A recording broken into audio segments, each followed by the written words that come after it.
Welcome back to the channel. Here we go again, or do we? Well, we are talking about pistol braces again, specifically the ATF's rule against pistol braces.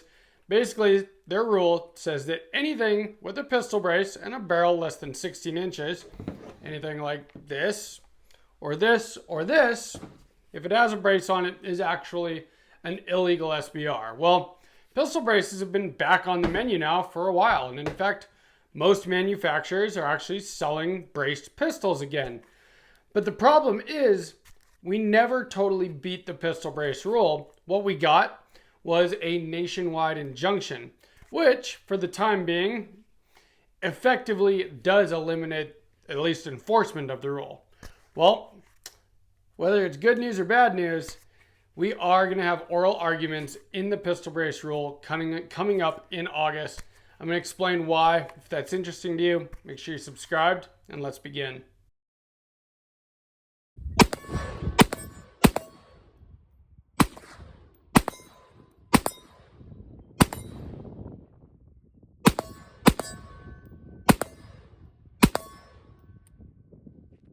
Very quick backstory here because I don't want to get too far into the weeds. But just in case you weren't following along many months ago, I did a bunch of videos about it. But pistol braces. So pistol braces are a great thing. They are what got me into shorter barreled guns, and I love shorter barreled guns. I think they probably get a lot of people into them because, at least for me, before I got my first suppressor, I was not looking at getting into the NFA game. But with a pistol brace, I got my first 11.5 inch barreled AR, and I absolutely loved it. And now I have a bunch of ARs that have shorter barrels than 16 inches. Now at this point, they're either pinned and welded or they are SBR'd. But I also have a bunch of suppressors now.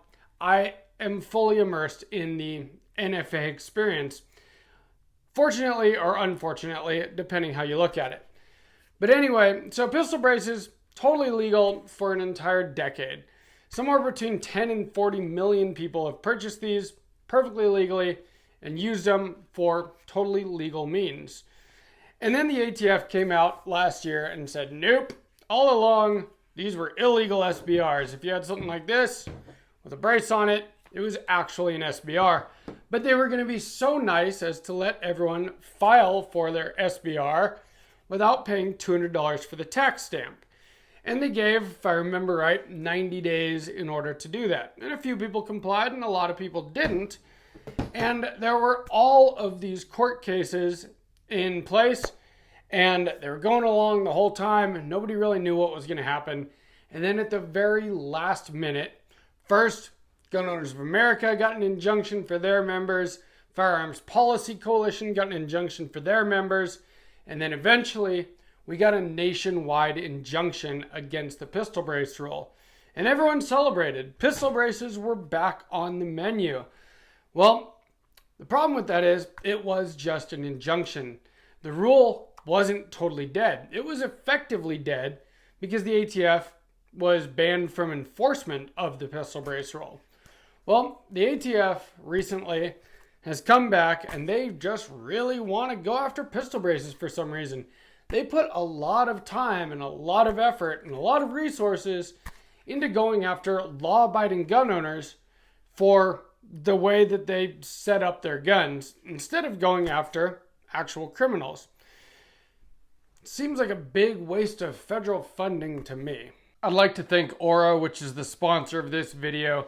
You know, firearms can protect you and your family and your household from a lot of threats and provide you with a certain amount of security. Well, Aura can provide you with security from the things that you don't see and protect you from those threats. I've been using it for a few months now. When I first got it, I Googled my name and there was a lot of stuff that came up. And then I signed up with Aura and I watched as they took each and every one of those things off of the internet so that my information wasn't out there anymore. They do a lot of things, including identity and credit monitoring, password manager, antivirus protection. They have a VPN, home title monitoring, and then the big one is data broker removal. As you guys probably already know, scammers are a huge part of life now, which really sucks. But the way that they get your information is from data brokers. And Aura goes out there and they find those data brokers that have your information and they submit opt-out requests on your behalf, removing your information off the internet so that scammers don't have access to you anymore. The big thing that it's helped me with is I don't get spam calls anymore, and I've noticed that over these last few months that I've been using it. I just have stopped getting spam calls. If you want to support this channel, Sawtooth Tactical, the best way to do that is to sign up for Aura.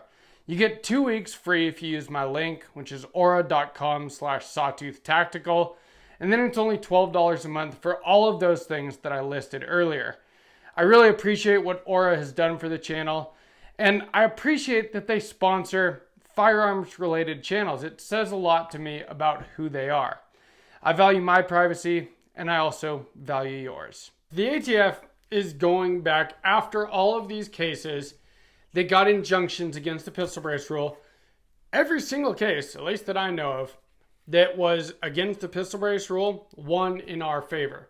So all of the courts, all of these judges, especially after, I believe it was Firearms Policy Coalition actually that got the first injunction, not Gun Owners of America. But either way, they were both right there at the beginning.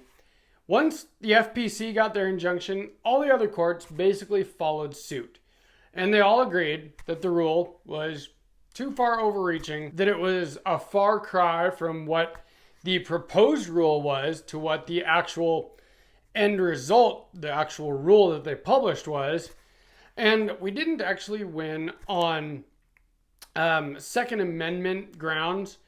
It had to do with the APA. And basically it was that the rule wasn't what they said it was going to be. But that was good enough for us, right? Well, the ATF has said that all of the lower courts got this wrong and that the injunctions are too far reaching, which just makes me laugh a little bit. Because what the ATF is doing in this pistol brace rule is too far reaching. They're literally taking something that millions, in fact, tens of millions of law-abiding gun owners have and use and making it a felony to be in possession of it. A felony that is punishable by 10 years in prison and up to $250,000 in fines per pistol brace. So they say that the courts got it wrong and that it's too overreaching in these injunctions. I think that the ATF's rules, especially this one and others that they've tried to push through in the last couple of years, are too overreaching. And I think that's part of the reason that the courts decided to take them down. Well, where do we go from here? In August, we will be hearing oral arguments. Not we, but the courts will, in the pistol brace rule. And it could, unfortunately, go either way.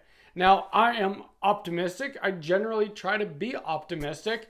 And with the whole, when we were going through this the last time, I was very optimistic. But when it came down to the last minute, like it was literally the day before their grace period to file your brace pistols as SBRs and make them okay to the ATF, because somehow if you pay $200, then this becomes totally safe and legal. But without paying the $200, it's a, extremely dangerous weapon, dangerous and unusual, according to Stephen Dettelbach, the director of the ATF, because he says that Congress says that if a firearm is small enough to be concealed and can also be shouldered, well, then that is dangerous and unusual. Let me know, who is concealing this? Who is concealing an 11.5-inch AR or a suppressed 300 blackout? I mean, yeah, there are some form factors that you could make with braces on them that might be concealable, but you know what? People are concealing these. They're not trying to conceal these. That's not the purpose. Yeah, backpack guns exist, truck guns exist. I get it.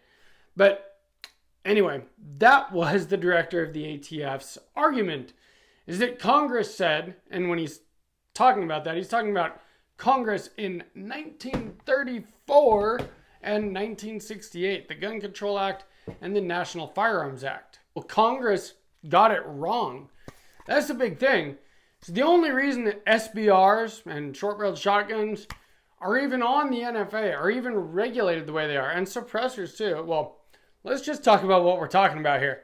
The only reason they wanted to ban handguns, and banning short-barreled rifles was a way to close a loophole so that people didn't cut down their rifles and make them into little handguns to get around the handgun ban. Well, the people weren't going to go for a ban on handguns, and so they took that out of the NFA. Well, what they failed to do was take SBRs off it, which were literally only put there as a stopgap so that people didn't have a workaround to get around the handgun ban. They should have never been on the NFA, and we've been dealing with it for almost a century now. And so his whole argument to me is pretty ridiculous, but that is going to be the argument here in August. And it's going to be that, that all these courts got it wrong. Every single one of them that ruled in our favor, our being us freedom-loving Americans that happen to own firearms that aren't total freaking ridiculously long muskets. Well, all those courts got it wrong, and those injunctions are too far-reaching. Well, I, for one, totally disagree. But this is the opportunity. Maybe this thing will be finally 100% dead in the water. And I think I'm not the only one being optimistic. Like I said earlier in the video, most firearms manufacturers, after a long period of not selling firearms with braces anymore, most of them are selling braces again. SB Tactical even came out with the SBA 5, their newest brace. This is an SBA 3. I ran these on all of my short-barreled guns before I really got into the NFA thing and got a bunch of suppressors and SBRs done. I like the SBA 3. It works well. Yes, you're not supposed to shoulder it according to the ATF. And it's designed to be able to put over your wrists and all that. It is an arm brace. It was made for disabled veterans. But of course, it worked for other things as well. And there's absolutely nothing wrong with that. There's nothing wrong with a law-abiding citizen shouldering a pistol brace, in my opinion. And this isn't a pistol brace. This is a stock. But literally, what is the big difference? One of them has a piece of Velcro on it, and yeah, it's a little bit more flimsy. But it's definitely effective if you wanted to use it that way. It's not as comfortable as a stock. There's a reason that I SBR'd these. I do like to have a vertical foregrip and a stock. And I just really wanted my firearms to be set up exactly the way that I wanted them to be set up. And so I went that route eventually. But I shouldn't have to be forced to go that route. That should be a choice of mine or yours. And in my opinion, the purpose of the ATF is not to limit law-abiding citizens' choices with how they set up their firearms. The purpose of the ATF should be to go after criminal organizations. And so I don't know why it's so hard for them to understand that. They put so much time, so much energy, and so many resources into making law-abiding citizens into criminals overnight. And I've heard that a million times, criminal felon overnight, but it's literally what it is. Just for the way that they've had their guns set up for years. These things were legal for over a decade. So this case could go both ways. I think most people are pretty optimistic that this will finally be dead. But it's the ATF that's trying to bring it back to life. And unfortunately, I'm not a huge believer in our justice system anymore. And so that's why it could probably go either way. But we'll see what happens.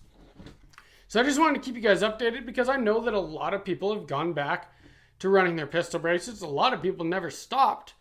And a lot of people never stopped, but at least they are open about it again because right now you have nothing to worry about if you're using a brace.